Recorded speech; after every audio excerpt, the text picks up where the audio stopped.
이 책은 핑크 돌고래라는 한 개인의 잠재의식인 케오라가 정화와 소통 그리고 영적인 성장을 추구하는 많은 사람들에게 전하는 통찰이 담긴 메시지입니다.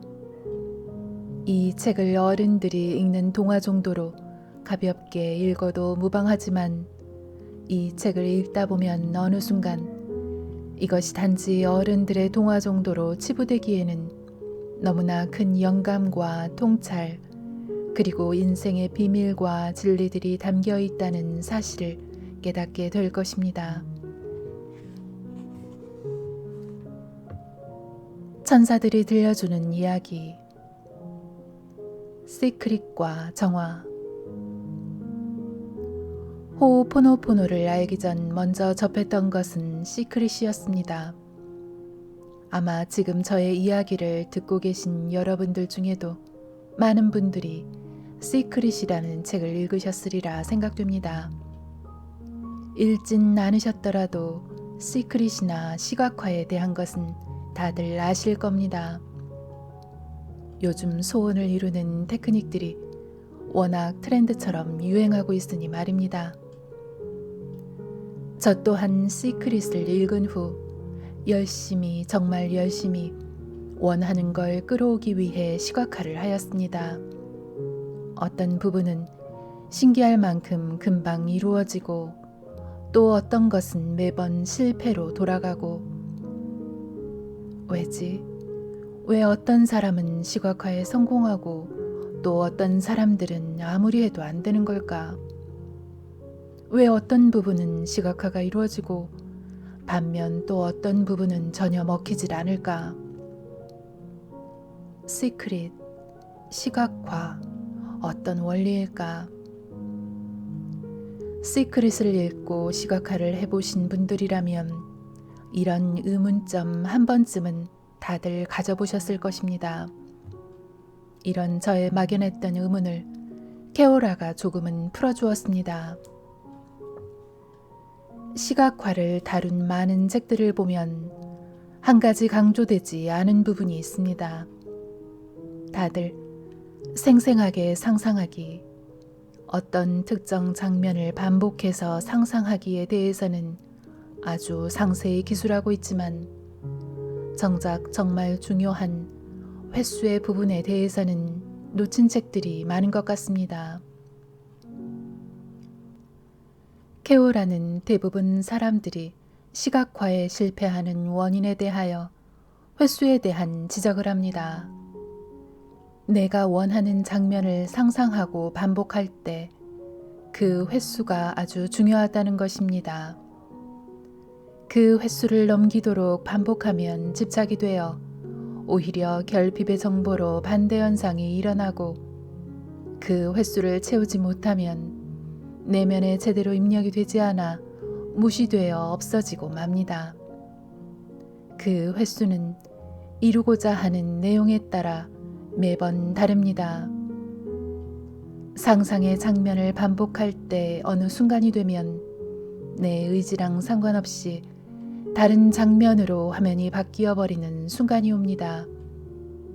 그때가 바로 시각화가 완료되는 순간이며 바로 그 시점에서 멈추어야 합니다.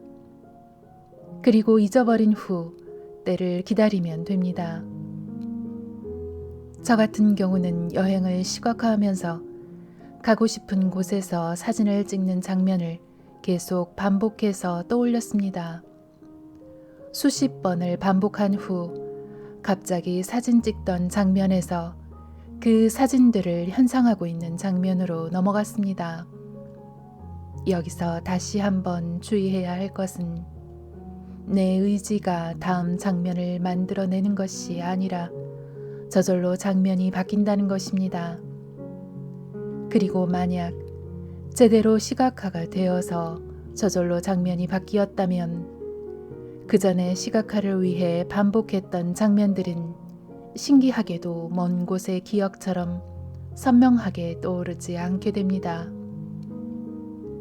시각화의 장면들이 우리의 현재의식으로는 잡히지 않는 깊은 무의식으로 들어가 버린 것입니다.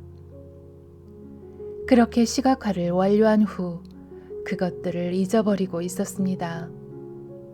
그런데 3개월쯤 뒤 실제로 그렇게 원하던 미국 그랜드 캐년에 갈 수 있는 여건이 마련되었습니다. 그럼 시각화와 정화는 어떤 관계가 있을까요? 시각화의 결과는 내 현재 의식이 이루어주는 게 아닙니다. 내면의 힘, 바로 잠재의식이 이루어주는 것입니다. 우리의 현재의식이 원하는 것에 초점을 맞추게 되면 우리의 잠재의식은 심층의식 속에 그것에 맞는 자원이 있는지 아니면 반대로 장애가 될 만한 것들이 있는지를 살펴보고 또 그것이 정말 우리의 인생에 유리한 것인지에 대해서도 살펴본 후 최종적으로 가장 적절한 타이밍에 그것을 내놓기 위해 움직이기 시작하는 것입니다. 물론 이것도 원활한 소통으로 의식적 바람이 잠재의식의 깊은 곳까지 전달되었다는 전제하에서 말입니다. 잠재의식과 현재의식 사이에 커다란 기억의 벽이 있어 소통이 되지 않고 있다면 사실상 시각화의 내용물은 그 벽에 부딪혀 잠재의식 앞에 가보지도 못하고 튕겨나오고 맙니다. 예를 들어 평생을 난 궁핍하다고 믿고 살아온 사람이 난 10억짜리 아파트를 산다라고 시각화를 한다면 이미 평생 난 궁핍해라는 심층의식의 벽이 웃기고 있네 내 주제에 라고 말하면서 바로 튕겨낸다는 말입니다.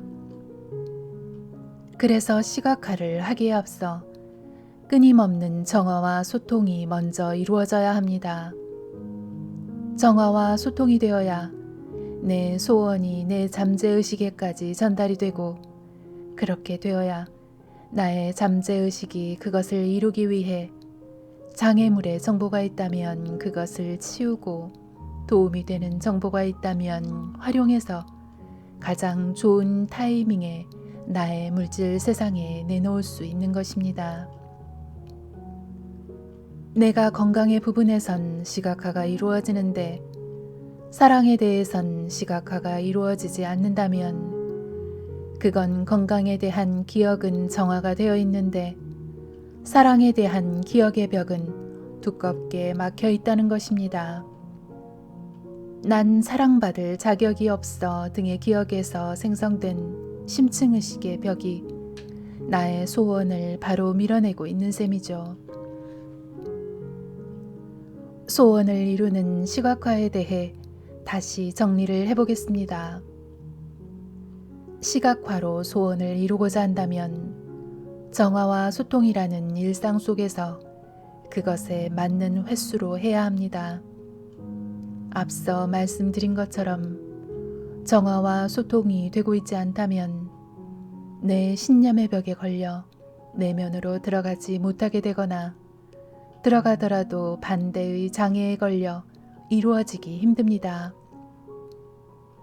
정화로서 내 현재의식의 욕심이나 기대를 내려놓고 소통으로 내 잠재의식에게 부탁했다면 이젠 그것이 이루어지는데 필요한 횟수를 지켜야 합니다. 어떤 부분은 3번 만에 끝이 나고 어떤 것은 50번을 반복해야 다음 화면으로 넘어갈 때가 있습니다.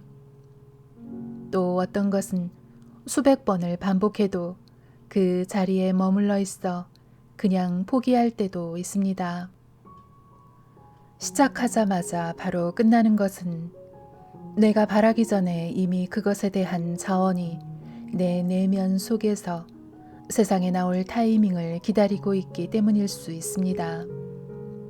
그리고 비교적 빠르게 넘어가는 경우는 그것에 반대되는 신념의 벽이나 기억이 없고 내 인생에 유리한 것이라 잠재의식이 판단했을 때 바로 공백에 그것을 그려넣는 것입니다. 수십 번 또는 그 이상이 걸리는 것은 그것에 반대되는 심층의식의 벽이 두껍거나 그것에 장애가 되는 기억이 많아서 그것을 뚫고 들어가는데 시간이 걸리는 것입니다. 반복하면서 그것에 반대되는 기억들이 조금씩 희석되어 가는 것이죠. 그래서 꼭 소원을 위한 시각화가 아니더라도 즐겁고 긍정적인 상상을 자주 하는 것만으로도 큰 정화가 될 수 있습니다.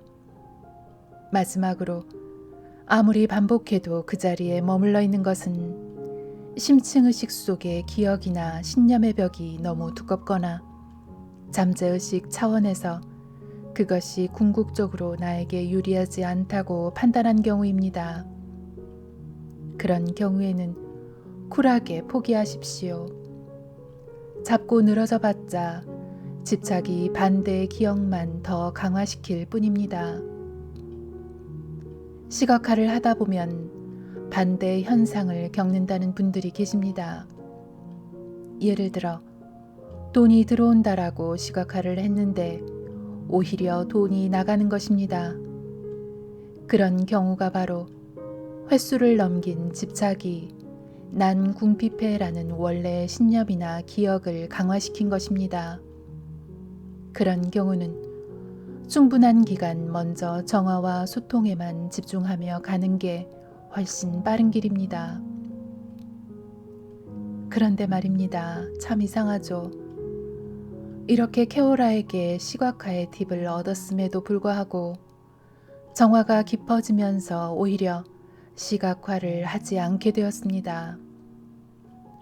어차피 내 인생에서 무엇이 가장 유리한지는 내 잠재의식이 잘 알고 있을 텐데 알아서 완벽한 때에 완벽한 것을 줄 거라고 믿게 되는 것입니다.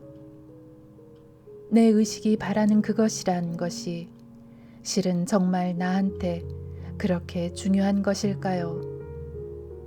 어쩌면 내 잠재의식이 더 나은 것을 위해 준비 중일지도 모르는 일입니다. 나는 소심하게 사탕 하나만 줘 라고 하지만 실은 사탕을 10개 주려고 준비 중일지도 모릅니다. 나는 이 사람이 최고야 라고 하지만 실은 더 멋지고 나와 잘 맞는 사람을 이어주려 준비 중인지도 모르는 일입니다. 그래서 저는 시각화를 과감히 버리고 늘 일상 속에서의 정화와 소통에만 신경 씁니다. 이 순간 내 앞에 일어나는 모든 상황과 이만큼의 물질이 나에게 가장 완벽하고 유리한 것임을 믿기만 합니다. 우리의 잠재의식은 절대로 우리를 배신하지 않습니다. 잠재의식이 곧 나이기 때문입니다. 언젠가 물질에 대한 대화를 나누던 중 케오라가 저에게 이런 말을 하더군요. 의식은 시간에 늘 매여 살아. 누군가 100만 원을 준다고 하면 아, 감사하구나 하면서 완벽한 때를 기다리면 되는데 바로 이렇게 묻지. 언제 주는데? 내일? 모레? 도대체 언제 준단 말이야. 하지만 그럴 수밖에 없어.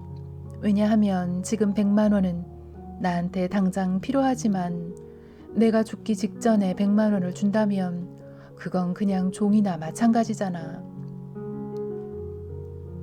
네가 말하는 너 자신의 본질이자 가장 순수한 잠재의식인 내가 그냥 종이를 너에게 줄 정도로 바보로 보이는 건 아니지. 지금 너에게 100만 원을 준다면 그냥 생활비나 이런저런 소비로 며칠 사이에 없어지고 말 테지만 5년 뒤 네가 여유가 생겨서 돈이 아쉽지 않은 때에 누군가 100만 원을 준다면 넌 당장 필요하지 않은 그 돈을 그냥 친구의 권유로 주식에 넣어버릴 수도 있고 나중에 그 주식이 대박이 나서 1억이 된다면 과연 그 100만 원을 언제 받는 게 가장 완벽한 때인 걸까? 현재의식의 시각으로는 가장 완벽한 때를 알 수 없지. 오직 잠재의식만이 알고 있지. 그러니 현재의식으로 정하는 그때라는 것이 얼마나 어리석나. 상담을 진행하던 중 상담받던 분이 저에게 이런 질문을 한 적이 있었습니다. 법정 스님같이 훌륭한 분이 왜 폐암으로 돌아가셨을까요? 그런 분이 왜 그런 고통 속에서 돌아가셨을까요? 정말 슬퍼요. 그 난감한 질문에 제 현재의식이 당황해하고 있을 때 케오라가 이렇게 말하더군요. 누가 법정 스님이 고통스럽다고 하던가요? 그분은 폐암의 고통 또한 소유하지 않으셨습니다.